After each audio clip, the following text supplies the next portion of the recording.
MonoRants at the Movies, a podcast where we rant about films you may have seen at house parties. I'm one of your hosts and jack of all trades, Mono, and ready to bop her way from the Bronx to Coney Island is my co-host and master of none, Kira. And when I get there, I'm going to tie a mattress to my back.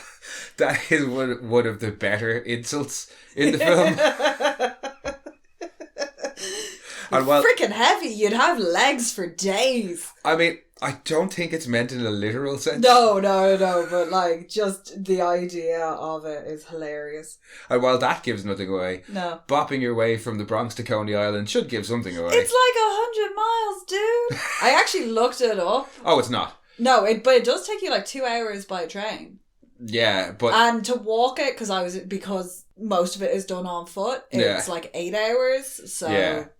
I think the point of that is Vermin's not supposed to be the smartest of the characters. No, he's not. And none of them really seem to have kind of left their area. So it's just like, he hasn't a fucking clue. It may as well be 100 miles to him. From the park to Union Station, which is what their meetup point. Yeah. That is like almost 2/3 of the trek. Yeah. But yeah, we are of course talking about The Warriors. Yeah. 1979's fucking awesome, cult, seminal, whatever you want to call it. Fantastic fucking film from director Walter Hill. Based on the novel by Saul Ulrich. Yes. Which I have never read, but I probably will, actually. Yeah, well, it was written as kind of a counter to the romanticisation of street gangs in West Side Story. West Side Story. Which I will never watch. Because musicals. Saul Ulrich happened to work within the New York State Social Office.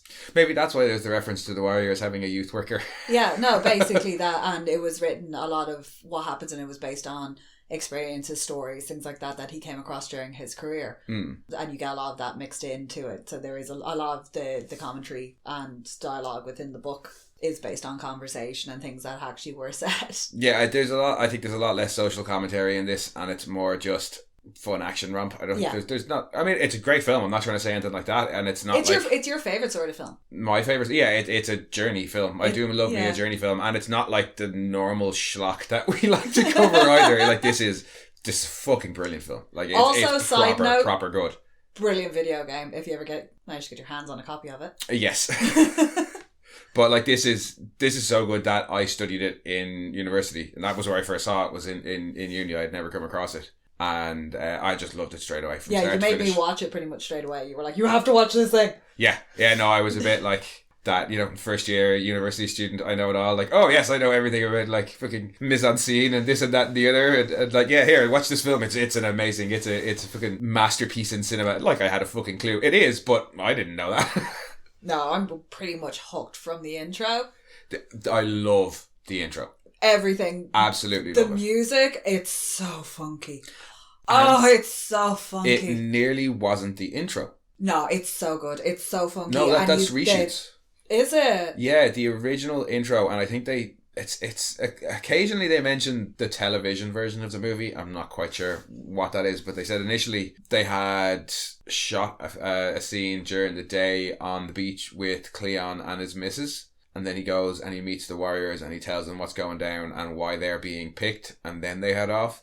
But the director didn't like it because he said why would Cleon has a missus? Who cares? Yeah, and he said it was too jarring to go from day then into a film that's all night, and he preferred to have the only scene of daylight being at the end of the film. Yeah.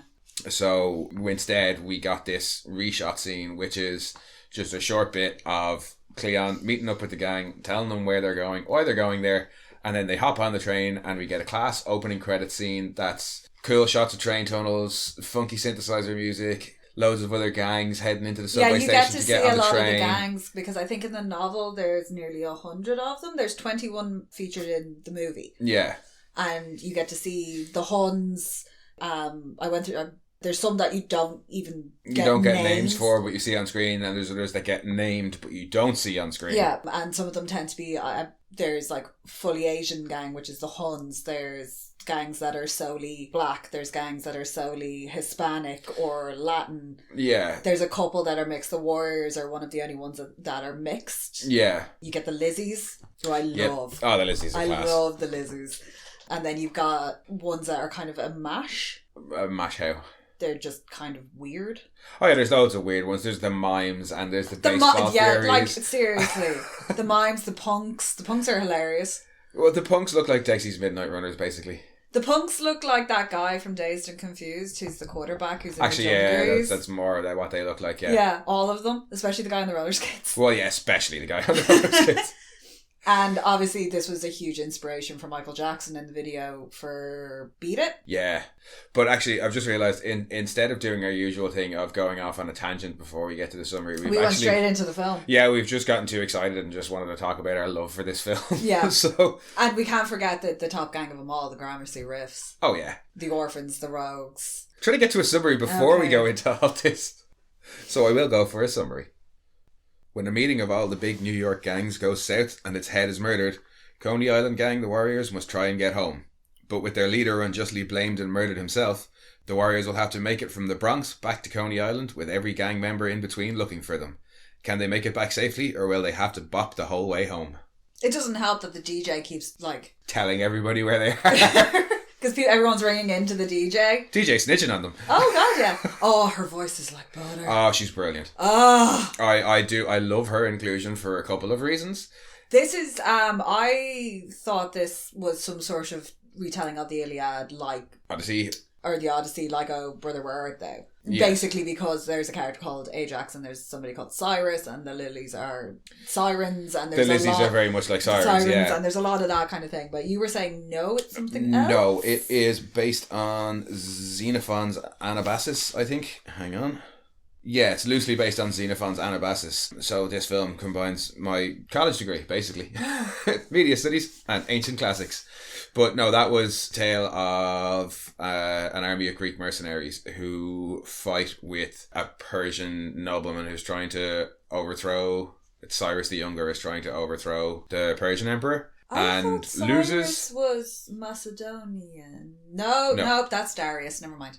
No, that's not. That's also Persian. Oh, is it? Yeah, Darius was one of the Persian. Oh, okay. Who's the Macedonian one I'm thinking of then? Philip. Such a normal fucking name. Well, no, you get Dariuses and Cyruses on both sides, but now there's a couple of Cyruses and there's a couple of Dariuses.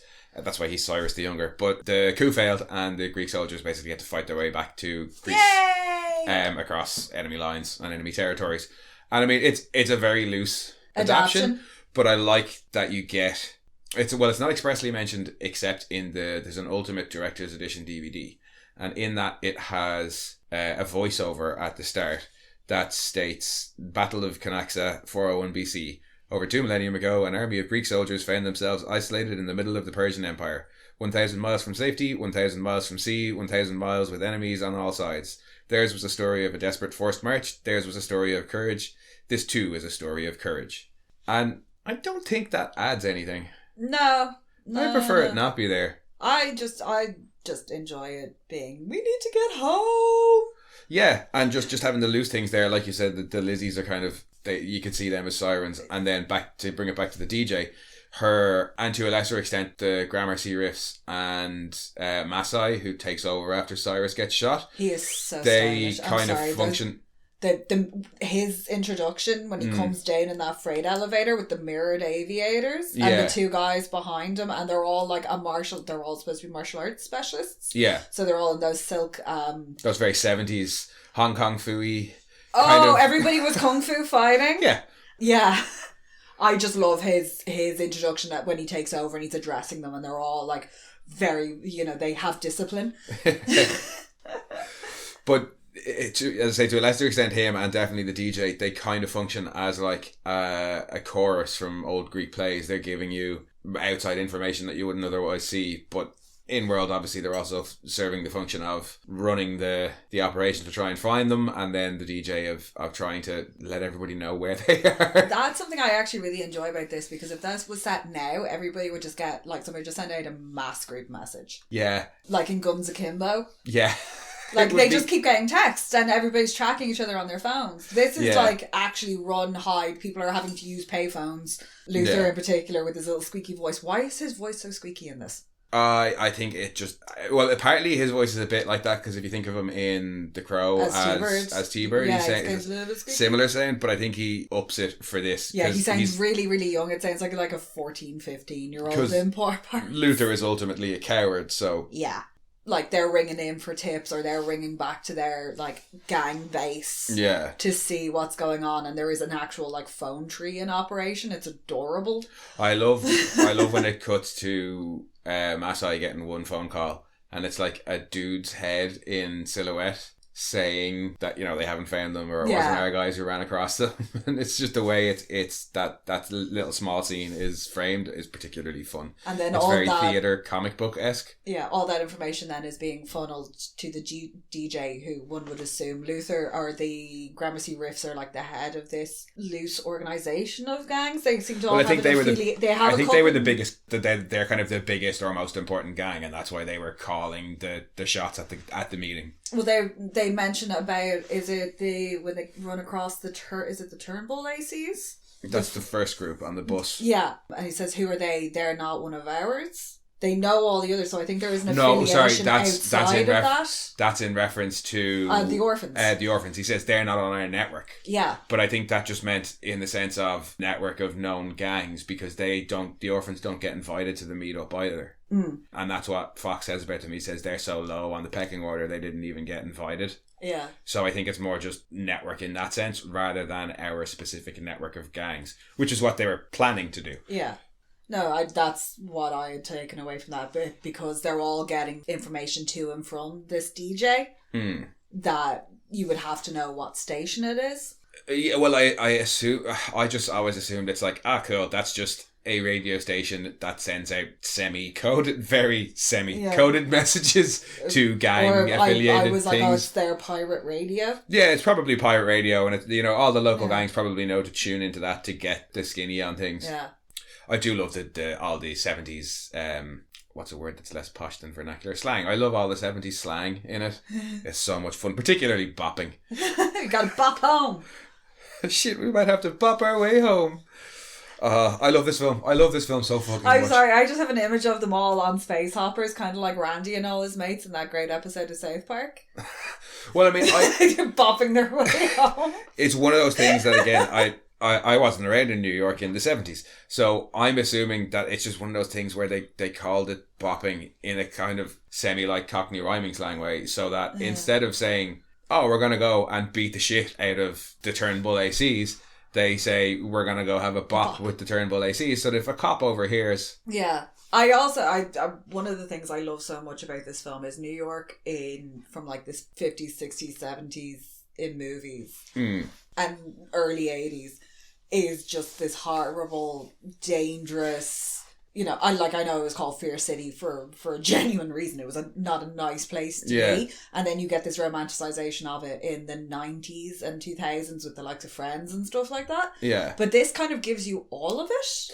Because you go from like shitty areas into nicer areas and back into shitty areas. Because initially... You know the way in my notes I'll always have like things I liked and the things I didn't like section. And initially in my things I didn't like section, I had the city feels very empty, and it's kind of like the Batman Arkham games.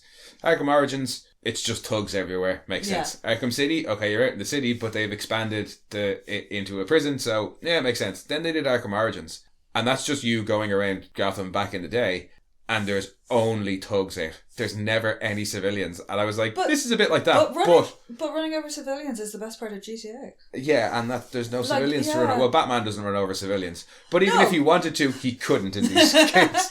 Yeah, but it's also the middle of the night. And if there's gangs out roaming around, you're not going to be coming out. Well, that's it. Then the more I thought about it, I was like, no, it's actually not really like just an empty Arkham Origins Gotham.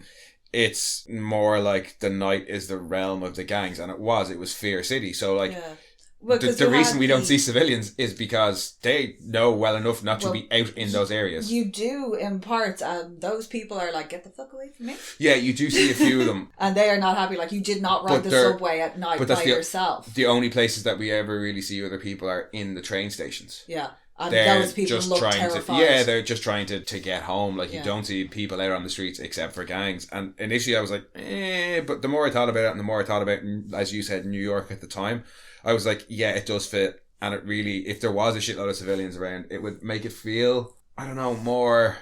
The only place that would have realistically been busy at, say, 2-3 o'clock in the morning, which is, I'm guessing, kind of when they get there, would have probably been Union Station. And also... Just because of where it is, and it's quite large. Whereas everywhere else when they're in the Bronx, it's mostly residential. When they're going down they come down from the Bronx through Harlem. I had it in my notes because I don't have a fucking clue about New York geography. But they go Bronx, Brooklyn, and then... Most of those areas are generally heavily residential. Sorry, the route they take is the Bronx through Manhattan and Brooklyn, and then finally down to Coney Island. Oh yeah, so the way I was saying there, so down through Harlem, down the side of Central Park, all the way down to Union Station. Union Station's kind of down the bottom, and then across under the river. Yeah. And into Brooklyn. Even those areas, like... would have been still fairly residential.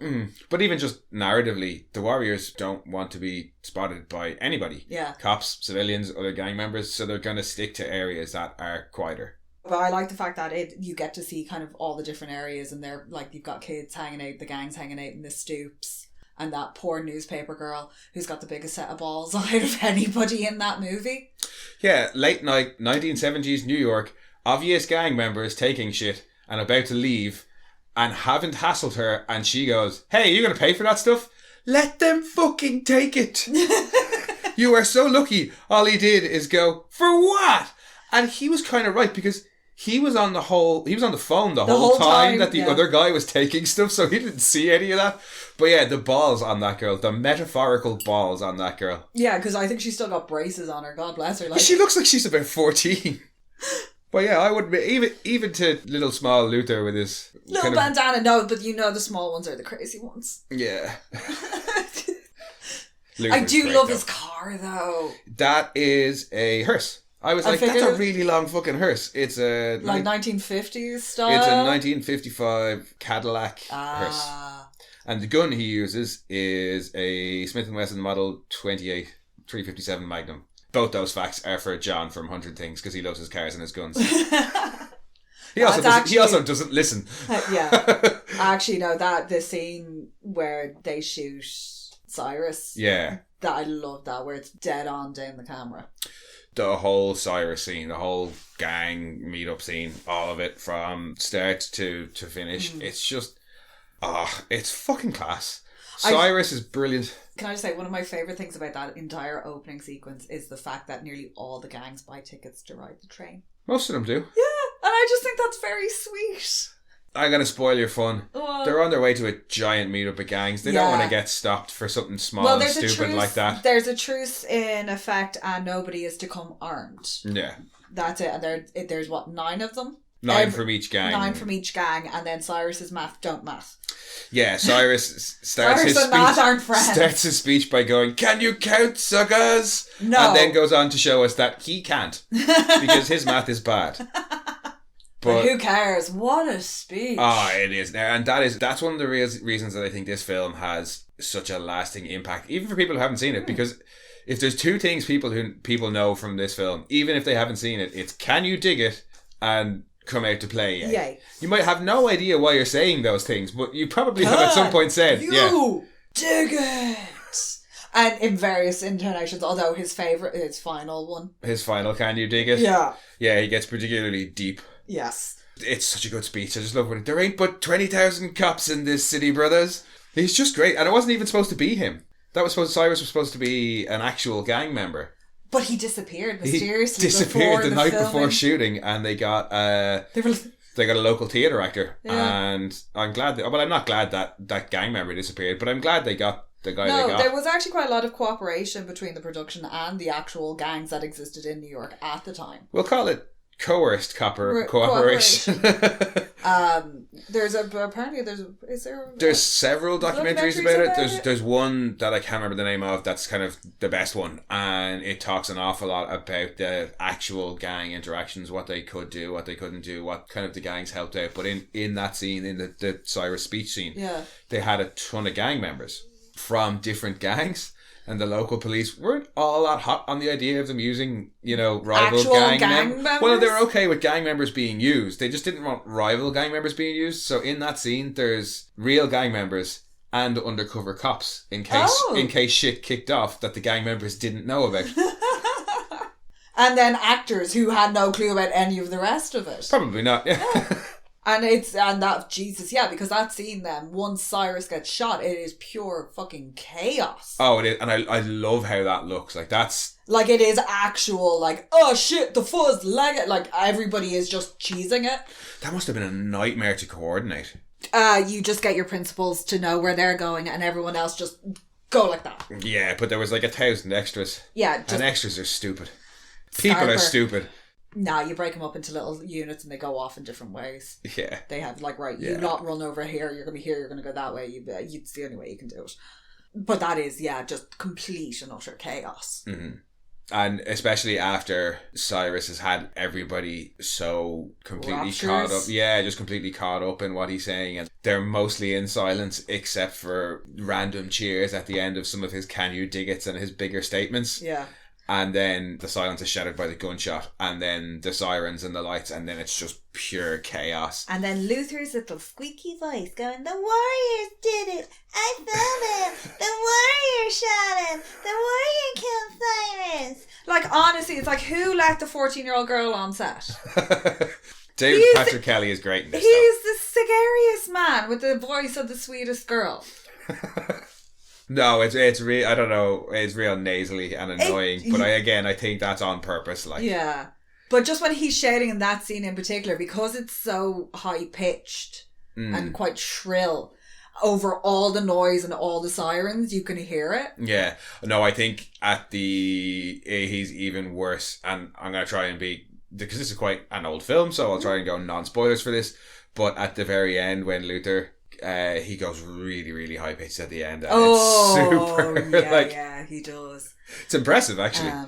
So basically all the gangs are there. Somebody shoots Cyrus. Yeah. Shit goes down. The Warriors get blamed. Yep. Cleon gets taken? Cleon gets killed. It's off screen, but the implication is he gets killed. And that's probably, that's within the first 10-15 minutes of the film. Yeah. It doesn't really count as a spoiler because it is the setup. They are now leaderless. Yeah. But you've got then kind of more of an introduction to the Warriors themselves, because when you get to see them getting on the train and each having their little discussions with Cleon. Yeah. And various bits like that, but they haven't really been introduced by name. No, not really. You get one or two names and you get a few little bits of characteristics where, some of them are a bit cautious, what do we know about this Cyrus guy? Some of them are like, are you sure we shouldn't be going unpacked and this, that and the other? So you get a few little bits of characteristics, but it's not until then, that scene in the graveyard directly after when they've kind Cyrus of fled and they've regrouped that you get who exactly is who, more or less. I also do love the bit when in the opening montage when they're talking about Cyrus and they're like, he's magic, and other people are like, he's this. It's very much that. It's Regina George. She does commercials in Japan. I still haven't seen Mean Girls, so I'll have to. No, but you know that trope of I hear they do this or I hear they do that. I hear their hair smells like waffles. I think what Cleon says is he's the one and only. Yeah, but it's a little bit like that. He's gangster Jesus. Yeah. Basically. Yeah, essentially. So you've got Swan, who's kind of the main. They keep saying that he's the new war chief. Yeah, so Swan was second in command. He's Cleon's second in command. Yeah. You've got Ajax, who looks an awful lot like Swan. Only he looks immensely punchable. He does look very punchable, and he doesn't help it with his homophobia and his horny/rapey vibes and his general assholeriness. He just exudes off-putting. He immediately goes for the, oh, well, who put you in charge? Yeah, he also just was made in 1979. There is a lot of use of a very derogatory homophobic word. It's only Ajax who uses Ajax who uses it. He drops it in the opening scene on the train when he's like, oh, maybe we'll catch a bit of tail, and they're like, well, we're not going there for that, and he's like, oh, are you turning all F-slur on me? Yeah. And then he drops it a couple of other times, and I'm like, named after an ancient Greek warrior? Probably shouldn't be so homophobic, dude. Yeah. But there is. Yeah, That's it's there. It is there. It's for considering it's from 1979. That's about the only. That's the only real thing that hasn't aged well in it. Like they're not great to Mercy. There's some horrible shit said to Mercy, but yeah. I'm also pretty sure at some point there was supposed to be a scene somewhere because there's a very dramatic shift with no kind of. There's no impetus for it. Like that's the word I couldn't think of. Yeah, and again, without getting too spoilery, there's a character later called Mercy who develops a bit of a relationship with Swan, and yeah, it does seem to take a jump. Yeah, there's just a flip, and I feel like there's something that happened. There's a scene between the two of them in the underground, and when it finishes, it seems like Swan is still not all that hot on Mercy, and then the next time we see them together, it seems to have changed, and it's like, what, did you just change your mind off screen? Yeah, kind of thing. What happened? So Swan and Ajax are. So yeah, back to the actual warrior characters before we get onto Mercy and Swan's relationship. Swan in charge, Ajax trying to be in charge, but Ajax being a dick. Swan's like, right, we need to get home. This is the plan. We all need to get home. We'll sort out everything else when we get there, but at the moment they're like, shit, somebody shot your man, but they don't know who. They're in a graveyard trying to just make some sort of plan and work out who made it out. Yeah. At this point they know that something has happened to Cleon. Yeah. So they're trying to formulate something. Well, it's Swan who pretty much says there and then, I think it's when he realises they've already lost Cleon, he's like, right, if we get separated again, meet at Union because that's where we change trains. Yeah, so that straight away it's like, right, well, if we get separated again, we all just keep making our way towards Union Square. Yeah, because not only are they running from like the madness that went down there, like the police are out looking for everybody. Yeah, police are looking for any gang members, and they don't know whether or not the gang truce is still active. Yeah, they're basically just take it that the truce has been forfeited, so probably the safer option. They're all panicking because none of them are armed. And they've got to try and get at least to a train station. Yeah, I think they send... Is it Rembrandt gets sent up? He like climbs the statue to kind of get the lay of the land. I think, is it Snow and like Cowboy calm things down between Ajax and Swan, saying like, no, he's war chief now. Cowboy is kind of one of the most obvious of the characters, because some of them do look quite alike, and because a lot of this is in darkness and shadow, you're working off a lot of silhouettes in places. I wouldn't have been able to tell the difference between Cowboy, Vermin and Fox if it wasn't for Cowboy's hat. Yeah, Cowboy... And that's mostly because apart from the hat, he's kind of got nothing else. Like, yeah, Vermin's very like quick talking and chatty. He's kind of that snappy... Vermin. He's the fun boy. Yeah. A little bit melodramatic. Fox is more kind of like the big brother, especially to Rembrandt. Rembrandt is very obviously the baby of the group. Yeah. He looks very young. He looks very sweet and innocent. Yeah, and you get Fox kind of looks after him. You get a few bits from Fox where he's like, when shit goes down at the meeting, he's the one, he kind of catches him and says, you stay with me. He says to stick beside him when they're on the train out. He seems to kind of become Swan's second in command when they go to approach the orphans. He seems a very to be smooth talker. That bit calmer, that bit more mature. He's looking out for them all. He's very, very sensible. Yeah, and then you've got, as I said, Vermin is fun. Rembrandt's the baby of the group. Snow and Cowboy are... kind of there. Numbers. Well, Snow's kind of... You get a bit more of him with the Lizzies later on. He's kind of loyal, a little bit cautious. But Cowboy and Cochise, I got nothing off them. Cochise, yeah. Cochise looks cool. Cowboy has a cowboy hat. Not good at running, and that's about it. Yeah. Yeah, they're just kind of there to... They're like those four other guys in Glorious Bastards. Yeah. Only you do care that they made it there. Yes. You're like, because you were trying to work out when we were watching it back again, we were like, when did they meet up? I think we just weren't paying great attention throughout the first one. Like, because there's a few bits like that where it's like, hang on, wait, what? What just happened? Also, I think I've watched this because this is referenced so much in pop culture. I've mashed references together with bits of the movie in my head, and I was watching it going, hang on, what? Well, at no point is Luther in a robotic loader on a space station banging on the door saying, Archer, come out to play. Oh. No, he's just in his hearse covered in graffiti. Yeah. But Luther then is one of the other kind of main characters that we haven't mentioned that aren't warriors. Yeah, Luther, our fun psycho, who's leader of the rogues. Yeah, leader of the rogues, the one who shoots Cyrus, and then kind of the main antagonist. He doesn't meet up with the warriors that often, but he's following what's going on because the Gramercy Rifts, who Cyrus was the head of, want the warriors alive. Yeah, which is not good for the rogues. No, because Fox saw what Fox saw Luther shoot him. Yeah, so they want Fox. They want to kill him. Whereas the Gramercy Rifts want them alive. If possible. Wasted if not. Yes. But yeah, no, Luther's great fun then. He is your main antagonist. The nearest thing to a main antagonist. Yeah, because you've got, as they move through different areas of the city, they're coming into different gangs' turf. Because apparently every gang just went back to their area after it and then went on I think they're hunt. all patrolling, various areas on the way back. Because they make it through the cemetery they encounter the Turnbull ACs and their awesome bus. Yeah. Shit goes down. As things are going, different groups split off and come back together as mishaps happen. Well, and everybody gets their own little adventure. They're all together after the Turnbull ACs. Until they get thrown off the train because somebody set the track on fire. And that's when Fox has that great line of worry about who set the fire. Who set the fire, yeah. And that's one of the moments when you're like, oh yeah, Fox is always the one who's like... Yeah, he's thinking ahead. Yeah. They come off the train and they meet the orphans and Mercy. Leader of the orphans cracks me up. The leader of the orphans? Yeah. Oh, we got a heavy rep, man. So heavy, we have to tell you about it. We have to show you the newspaper clipping. Heavy, yeah. So heavy, we carry around a newspaper clipping. And I've got a guy just to carry the newspaper clipping so that when I click my fingers, he knows that's what he has to do. He didn't want anything else except for that newspaper clipping to show how badass they are. Yeah, and the response from Ajax is like, yeah, our youth worker mentioned you guys. Yeah, like, and it was like, you guys aren't youths. Yeah, you're not youths.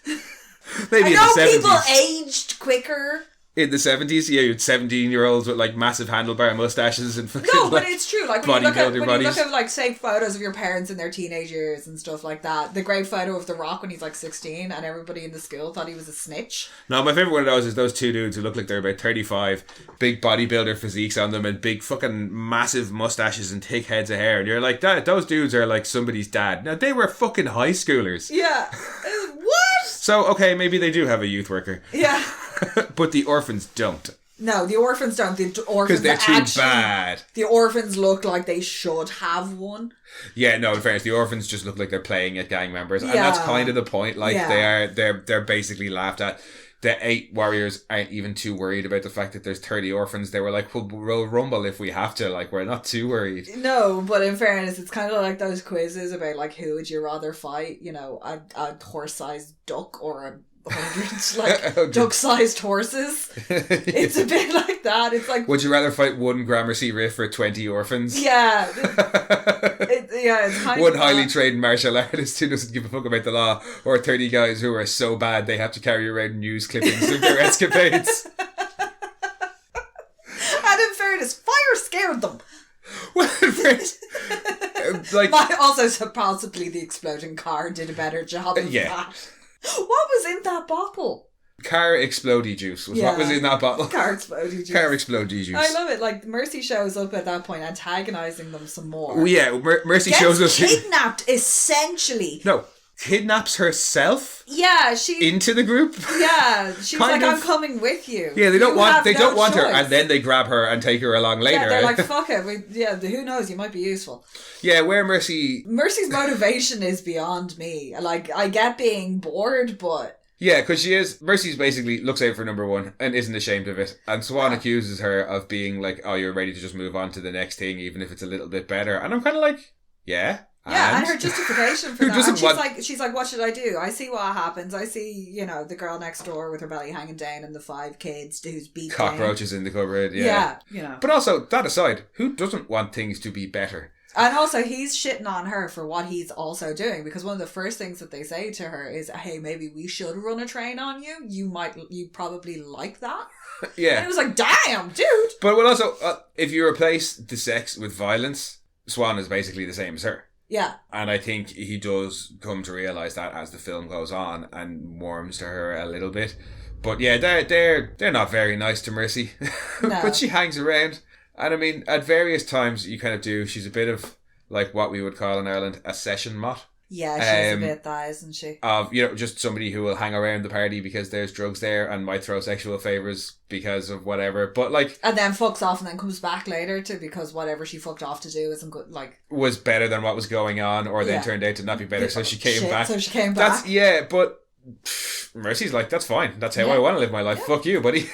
Yeah, just because you guys get to live outside the law. Who are you to lord that above me? Yeah. And then once they meet up with Mercy, then they'll start to split off and all go off and have their different adventures. Some with like the baseball furies who are class. Everybody knows great scene. Everybody knows the baseball furies. Some of the rest of them meet like the Lizzies. Yeah, and the fun part was like there are a lot of the gang members that are involved in the fight scenes. They were just the stunt guys. Who got to like not be playing somebody else for once in their lives. Well, in that baseball fury scene, they were all stunt guys. Well, they get beaten with baseball bats. They used real baseball bats. Yeah. And in the last of the baseball furies to go down takes a shot to the chest. That fractured a bunch of his ribs and he had to go to hospital and they still used the shot. Good man. Yep. They're stuntmen. Oh, and the Lizzie who gets the chair to the face. Yeah. Stunt woman. Yeah. I love the Lizzie. I just adore the Lizzies. The Lizzies are great. They really are. They're just like, how are you? Come on. And you know, straight away, like as soon as you get whatever about the three girls at first, but once you go into the Lizzie's den, all girls, all in denim, it's like, you know, like every other gang you've come across has been hostile. And one of them sitting there with a flick knife. Yeah, suspicious. Your testicles are not leaving this room. Yeah, they might. Stupid. And I don't think that counts as a spoiler, because if you haven't seen this film, when you watch it and you get to the Lizzies, you'll be like, oh yeah, this is a trap. I love the Lizzies. I really do, because they just play into it so well when they're all like, oh, where are your guys? And I don't know if it's just me or not, or it's probably more to do with that scene of the two girls dancing together. But I assume the Lizzies are Lezzies. Probably. Well, in the novel, they're called the Sapphos. So yes, the Lizzies are Lezzies. Because there was going to be a group... Well, yeah, probably Lizzie the Leslie, so... There was going to be a group, I can't remember what they were called, but they were going to be gay, like a gang of gays, that had Doberman pincers and were like sadomasochistic. They were cut from the film, but I also read that it wasn't as bad as I initially would have suspected. Like, I was kind of thinking that it was going to be like Dodgeball, when they show up in all the S&M gear. No, I figured it was probably going to be more like that great episode of Archer when they get taken by the trucker. Yeah, and they get picked up by the truckers and they end up on what is essentially the set of a snuff film. Yeah, but that's what I assumed that gang in the Warriors would be like. Because they're not there to like rape them or anything like that. No, that's just like their thing. No, apparently according to the director, he regrets cutting them out because... It would have actually been a fairly progressive scene at the time, because he didn't depict them as any different really from any of the other gangs, in that some of the gangs were all black, some of them were all Hispanic, some were all women, and some were going to be all gays, and they weren't going to be depicted as any different in that regard. And that would have been nice to see, but I suppose we get it a bit with the Lizzies. Yeah. Not explicitly said. No, but it is there with the Lizzies. And you were saying as well that the actor that played Rembrandt at the time was actually openly out and gay. Yeah, 1978 in New York. Fair fucks to him. Gangs. Fair fucks to him. Yeah. Also, he is an absolutely beautiful human, because the first time you see him is in profile, looking at the map of the subway line. Oh. I'm not calling him ugly, but I think Snow is way prettier. Yeah, Snow is a pretty man. But Rembrandt in profile is just stunning. And he also has the hairiest hands I've ever seen on anybody. Just when his finger is going up, it's like, oh, why is your hand so weirdly hairy? Yeah, for the youngest one of the group. Yeah, because none of the rest of you is. He got some hairy hands. Yeah, because he doesn't have a hairy chest. Like, it would make sense if you had a hairy chest, you would have hairy hands. None of them have hairy chests. They're all going around bare-chested. Yeah. Mind you, in fairness, leather would chafe. Oh, well, sorry. Mercy's not going around. No. Although her boyfriend, the actress's boyfriend at the time, tried to convince her not to go for the part because he thought the director was looking for somebody more well endowed. Like, what a fucking asshole! Yeah. Don't go for that part. The director wants somebody with bigger tits. How do you know, buddy? Yeah. And it turns out she didn't. They absolutely fucking loved her, to the point where the last. She broke her arm in the middle of filming it. Yeah, and they just wrote in the whole her stealing the coat. To cover it up. To cover the cast. But no, they all absolutely, the director absolutely loved her, and at the end, non-spoilery, but she doesn't die. No. And she features in the last shot of the film, which is her and some other characters kind of walking off into the sunset. the director never told them when to stop walking, so they just kept walking and walking and walking, and she was getting really pissed off, and she was like, right, we are out of camera range right now. Like, there's no way. And came back all pissed off, only to find out the reason they'd make her walk so far away was so they could go off and get flowers and a cake for her because it was the last bit of filming. So fuck her ex-boyfriend for saying she didn't have big enough titties. Yeah, no, piss off. Because it doesn't matter. She's great in this. She is. I just love her. She's loud, she's ballsy, she's mouthy. Yeah. She don't take no shit from nobody. She can also throw a punch. I also like the fact that she will not go into a men's room. Like, she has a line and it is the men's room. Well, yeah, but then Vermin, that is a great scene. Vermin sticks his head out and grabs her and is like, come on. As if to say, you know you've been in a men's room before. Stop acting like that. Yeah, no, Vermin is very much kind of the comic relief. He's the lightness in this because it could get very dour. It could, and he wasn't supposed to survive, but does, kind of spoiler, because of the way he chose to play Vermin as that bit more comedic and lovable. Yeah. They decided not to get rid of him and keep him to the end of the film. And I'm glad they did, because he's really, really fun. Yeah, no, and you do need those little moments of levity in this. Yeah, no, you do need to feud them, because dour is the right where they could be if they didn't go the whole... Yeah, because you've got Mercy and Swan are sniping at each other. Ajax is lurking around just being creepy. Yeah, and alternating between homophobic, rapey, just general lust for violence. Like, that's Ajax. Yeah, like Ajax is basically like peeping in windows, rubbing his thighs, going... Yeah. Cowboy and Vermin at least have some like banter. Yeah, they have some back and forth banters. I completely forgot about Cochise again. Yeah, Cochise is the one, like all the rest of them are quite memorable. Yeah. But Cochise just does, it just poof. Well, for me, Cochise and Cowboy, they don't have an awful lot going on. But then... Because Rembrandt is the artisty one. You see him getting handed the spray paint at the start, and when they're leaving... That's why he's called Rembrandt, I'm guessing. And when they're leaving the cemetery, they get him to tag. They tagged places, yeah. Which caused huge legal... not legal, ramifications. No, it's not that one. It's actually a different one. They tagged over, I think it's in one of the bathrooms... They tagged over an actual gang sign and they had to pay them to get them to like go away. Yeah, because they were like stealing. Well, they vandalized the set and like stole a load of equipment and shit. Well, somebody did. Probably them.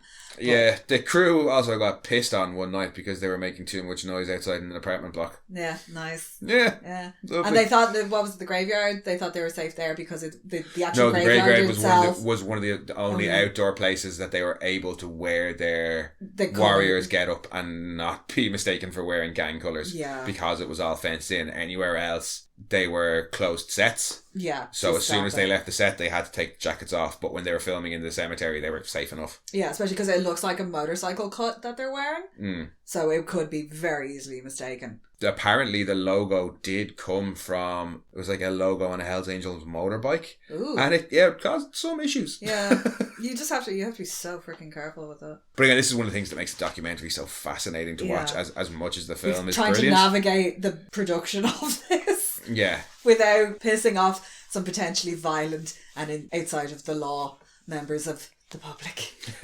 So apart from like trivia and random bits about what the actors got up to, things we did and didn't like about the film. We'll start with didn't for a change, because I imagine it's going to be pretty fucking short.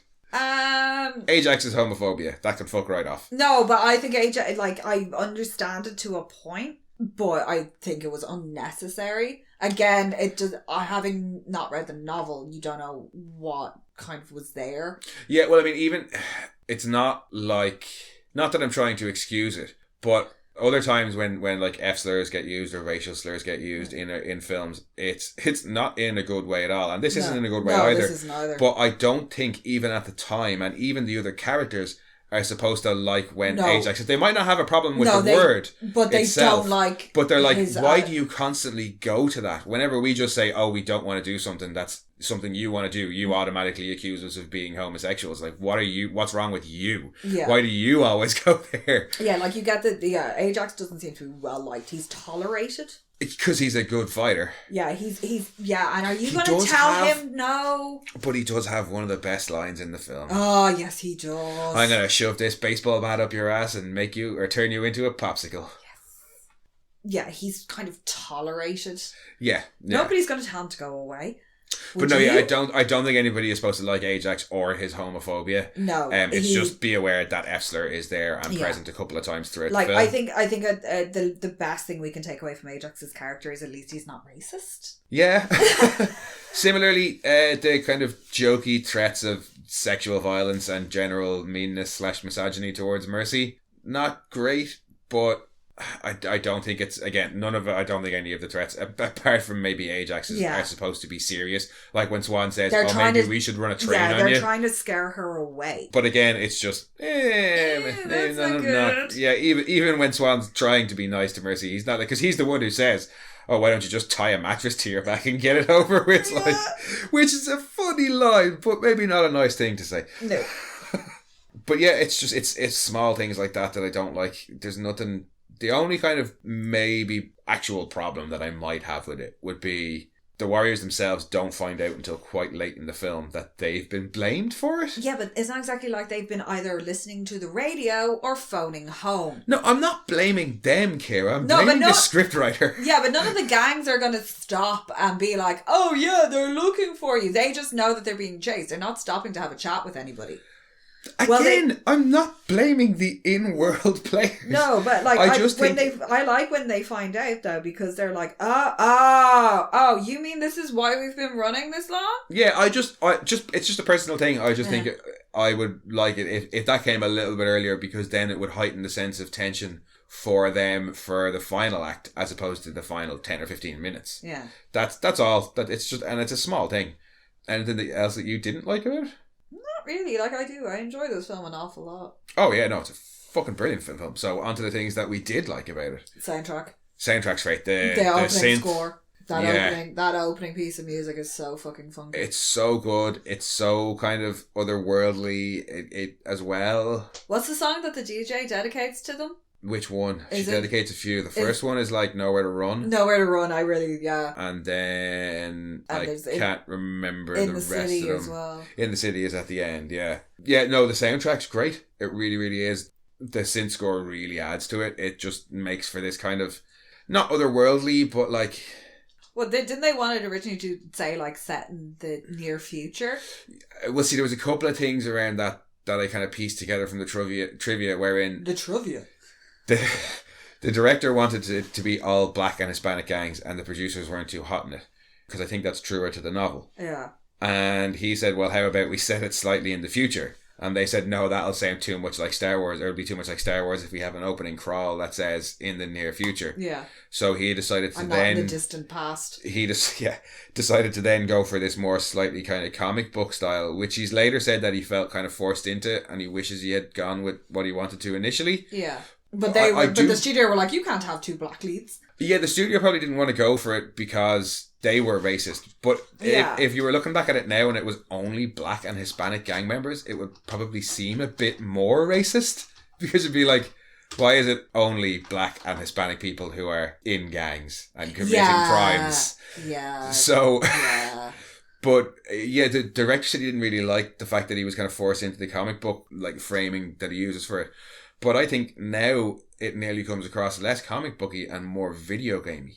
Yeah, there's a progression up through it. With Luther. With like bosses and stuff. Yeah, you're going through like stages and mini bosses and you defeat Luther, and you move on to the next Luther bit. And the Rogues and Masai and the Gramercy Riffs as the kind of end bosses that are in the background throughout the game, but you know you're going to have to face them at some point. And then you've got the DJ who's like leading the story throughout it, and then as you're going on, you're using... couple of little cutscenes in between. Yeah, and then it's almost like when they split up and go off, it's like different skill sets. Yeah, it's. I think now it really puts me in mind more of a video game rather than a comic book, and it works in its favour. I think absolutely. I just have a great fondness for the Union Station bathroom scene. Yeah, it's one of the best fight scenes in it. It took them days to do. I'm not surprised it is tight. Looks fantastic. There is real weight to that violence as well. Because there was real weight to them bathroom doors. And that was one of the things that they were worried about the violence being so violent. That's part of the reason they chose to use the score that they did, was to try, not to lighten it, but just so it didn't seem so I think as brutal. well, having some of the gangs look absolutely ridiculous. the mimes and obviously the baseball furies will always come to mind. The redonkulous shit that they're wearing. Yeah. So having them being this kind of ultra violent, it's almost like in A Clockwork Orange. It almost makes it a ridicule of itself. Yeah, and with the music, it definitely helps. Yeah, it helps. It's get not that across. glorifying it. It's like, look at the state of your man. Mm. It's poking fun at it as opposed to being like, oh my god, this is amazing, like Bully or GTA do. Yeah, no, there's not supposed to be a glorification of violence in this. I don't think. Nor I think is there supposed to be a glorification of the gangs. We're supposed to like the loyalty and the camaraderie and like loyalty. Fellowship. They keep leaving people behind all over the place. They keep getting split up. They never actively leave anybody behind unless for a very good reason. Like, they even go back for Ajax. Yeah. Would you go back for Ajax? No. Yeah. Ajax... You'd have to be pretty fucking loyal to go back for Ajax. Is a fucking prick. In fairness, though, he's like, yeah, but he saved me back there. Like, it's not even I'm loyal to him. It's hadn't. Like, he literally just saved my ass. I kind of owe him. It's not done out of any immediate, like, they do leave him and then about 5 minutes later are like, fuck, I have to go back and help him. It's very reluctant. Well, it is, but that's because it's not like they just left him to get while he was being attacked. He decided he wanted to go off and do something else. He decided he wanted a side quest. Yeah. And the rest of them are all like, no, it's main quest time. And he's like, no, fuck that side quest. And they're like, fine, you go do your side quest. We're going to stay on the main quest. And then they're like, fuck, we should really bring him back to the main quest. So, yeah, it'd be different if they had just left him to get the shit kicked out of him. Might have been more fun for us to see. Yeah. But no, I get a feeling of camaraderie and fellowship and loyalty from them. And particularly, like, the core group. Yeah. So, Swan, Snow, Rembrandt, and Vermin. Ajax to a point. Well, yeah, I mean, that's basically everybody except Ajax, who we don't like, and Cowboy and Cochise, who we got nothing off of. And Fox. Well, Fox hangs around with him, but then he's very... Yeah. He exits stage left and no more is said about that. Yeah, and I do wish, Fox, that we had gotten a bit more of him, but... Decisions were made and choices were had. Exactly, yeah. And apparently the actor and director have since made up to some degree anyway. But yeah, they didn't have a good relationship at the time and he was yeeted off the set. But I know I do. I love that kind of aspect of it because, as you already mentioned, I love a good journey film. Yes. But I also like a good team, this kind of idea of like a collective hero. They all have their moment. But they all kind of act as one, not one mind or anything like that. You know what I mean? But they're of an accord. Yeah, we are following the warriors. Yeah. Our hero is the warriors. You know what I mean? That's kind of what I mean by like collective hero. And I like that as well. And that combined with a good journey film and a fucking excellent soundtrack and some great fight scenes. It is a fairly simple story, but we like simple stories. It's not a like fancy, snancy, razzle dazzle kind of film. No, like, there's no explosion. Well, there's one explosion.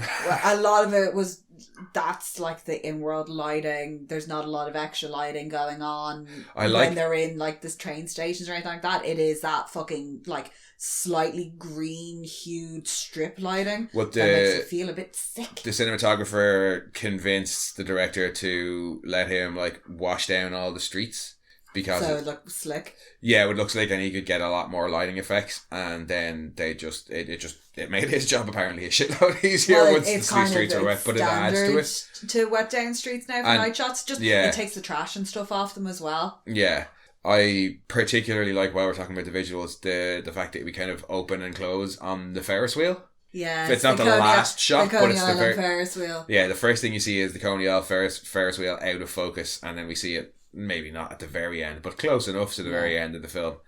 Yeah, no, the visuals are stunning in this, like, and not in a flashy way, just in a really nicely put together way. Yeah, there's a lot of very layered shots.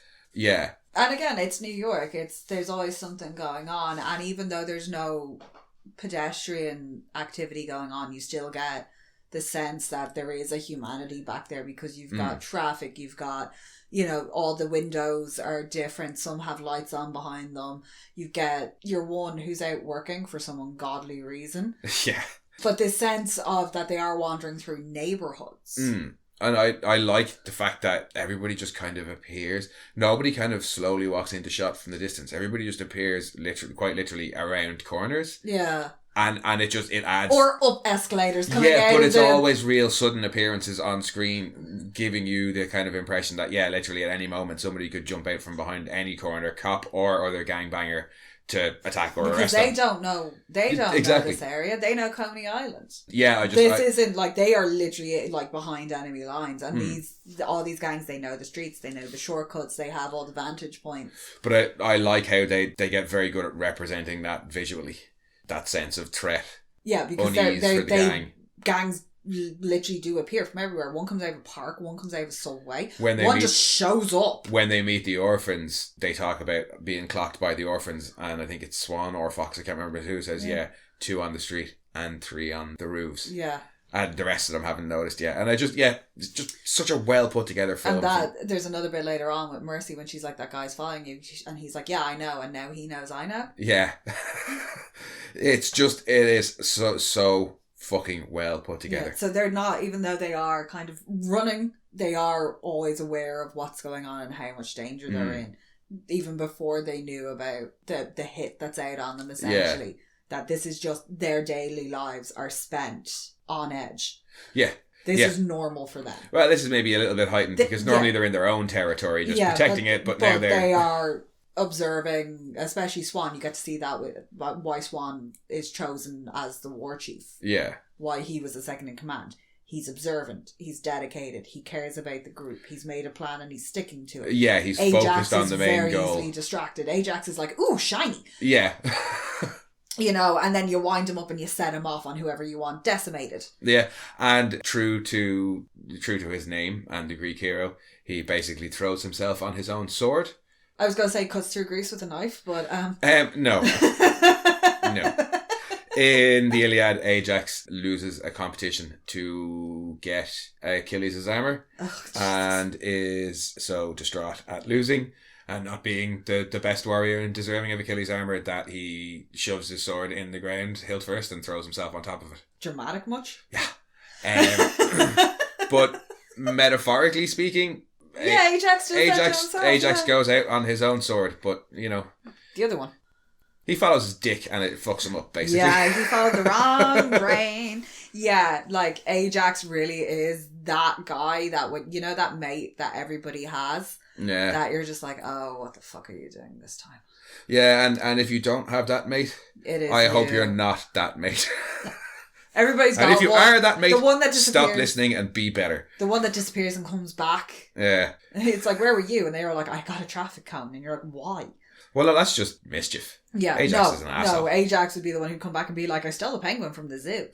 No, Ajax is probably more, came back and be like, oh, I fought the bear in the zoo?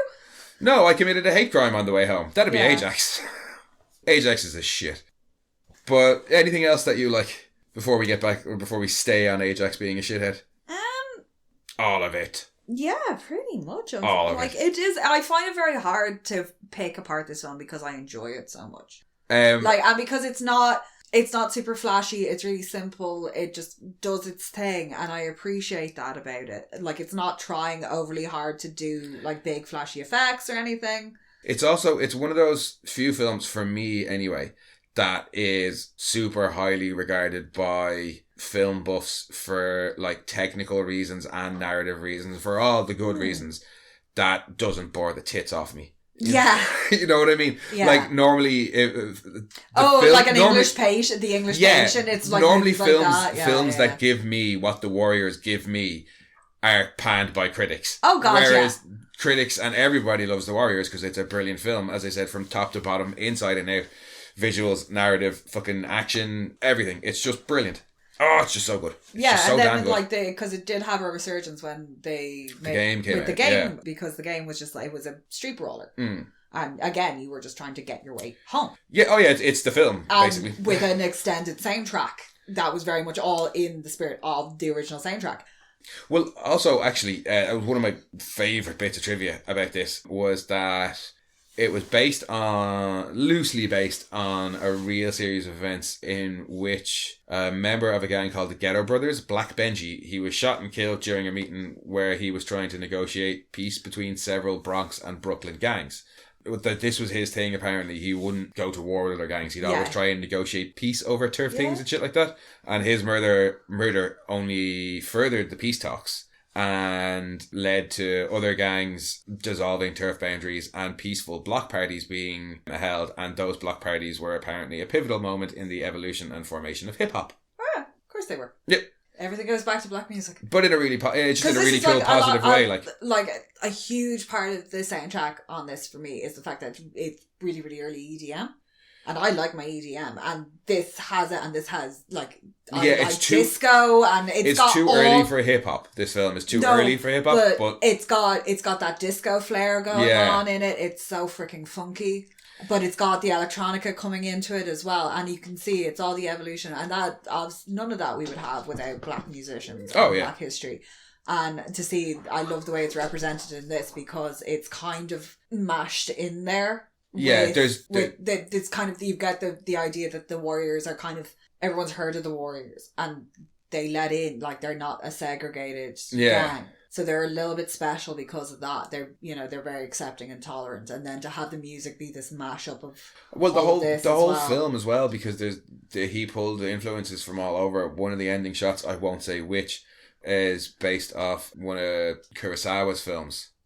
So he's got Japanese film influence in there. Obviously he's got your various music influences there, and it's nice because obviously New York is known for being this melting pot of a city of influences. And you get this vibe from it. And I can't praise this film enough. I fucking can't. It's a masterpiece. Yes. Watch it. If you haven't seen it, more so than any other film we've covered, I'd say this one, if you haven't seen it, we did try and stay spoiler free, but if you haven't seen it, do yourself a favour. Watch it. Get it watched. It's phenomenal. Yeah. And as usual, if you haven't seen it, or have seen it but haven't seen it in a while, go and rewatch it. It's still just as excellent as you remember. If anything else, just for the soundtrack. Just pick a reason why you're the Warriors and watch it for that. If you can't make it through the opening sequence without being like, oh yeah. Yeah, just the credit sequence. If you're not sitting down watching that credit sequence going, oh yes, for people who have seen it, obviously, going, oh, I can't wait for the rest of this film. Yeah. And even say, like, that was one of the things it gets you excited. I love that's the thing. You get the anticipation building in that first sequence. Yeah. With them talking about it and what it's going to be, and all the gangs showing to get on the trains, and they're all descending. And if that opening sequence doesn't appeal to you, I don't know what to tell you. I really don't. Well, no, don't. Like, if you haven't seen it, don't judge the film just based on that. Watch the fucking film. Yeah. But when you're rewatching it, there's something about that open scene that just fills you with this sense of anticipation, and I can't wait to watch this film because I think I might even go and rewatch it again. But before I go and rewatch it for a third or fourth time, we will be back this week. We will be back next week with our usual undecided film. Yes. Probably not something of this caliber because we don't usually cover things of this caliber. No. Not to us. Well, to us, they're all of this caliber. But in the meantime, guys, if you want, you can head back and check out some of our previous episodes or our other podcast. Or if you want, you can come and find us on the socials, on Twitter at rantsmono, on Instagram at monorants_the_boys, or you can send your own rants to monorantspodcast@gmail.com. And we'll be back next week. Bye-bye. We are Science Fiction Remnant. This is the Funny Science Fiction Podcast. We are the Caribbean Science Fiction Network. We are MonoRants. We are One Accord Level 2 Podcast. This is Jesse from Sudden But Inevitable and Open Pike Night. This is Sci-Fi.